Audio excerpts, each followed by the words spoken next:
হযরত বেলাল রাদিয়াল্লাহু তাআলা আনহু তিনি প্রচন্ড কালো ছিলেন, কিন্তু কোরআনুল কারীমে আল্লাহ তাআলা বেলালকে বলছেন সবচেয়ে সম্মানিত আল্লাহর নিকট যে ব্যক্তি তার মধ্যে অন্যতম হযরত বেলাল, অথচ প্রচন্ড কালো।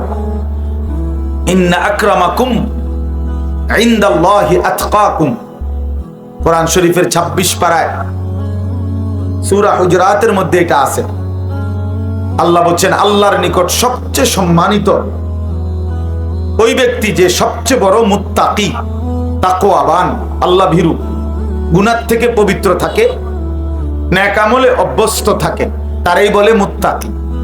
এক্ষেত্রে সবচেয়ে বড় মুত্তাকি যে সবচেয়ে বেশি আল্লাহ ভীরু, গুনাহ থেকে মুক্ত, আল্লাহর ইবাদতে অভ্যস্ত, সে আল্লাহর নিকট সবচেয়ে দামি। তাফসীরের মধ্যে আছে এই আয়াত নাজিল হয়েছে হযরত বেলালের প্রশংসা। হযরত বেলালের জন্য প্রথম সম্বোধন উনাকে করছেন আল্লাহ, যে বেলাল আমি আল্লাহর নিকট সবচেয়ে দামি। তাহলে কালো নিগ্রু মানুষ তাকওয়ার কারণে, ঈমানের কারণে আল্লাহর কাছে সবচেয়ে দামি। আর এই যে আবু লাহাব, নবী সাল্লাল্লাহু আলাইহি সাল্লামের চাচা, এই বেটার মূল নাম হলো আব্দুল উজ্জা। এই আবু লাহাব তার মূল নাম না, তার নাম হলো আব্দুল উজ্জা, উজ্জার গোলাম। উজ্জা একটা মূর্তির নাম, দেবতা, ওই কুরাইশদের ছিল।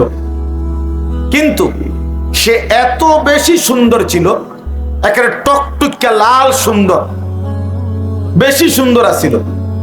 এই জন্য লোকেরা তাকে বলতো আবু লাহাব, একেবারে লালের বাপ, সুন্দরের বাপ, সুন্দরের আব্বা। কিন্তু সে হলো চিরনিকৃষ্ট জাহান্নামী।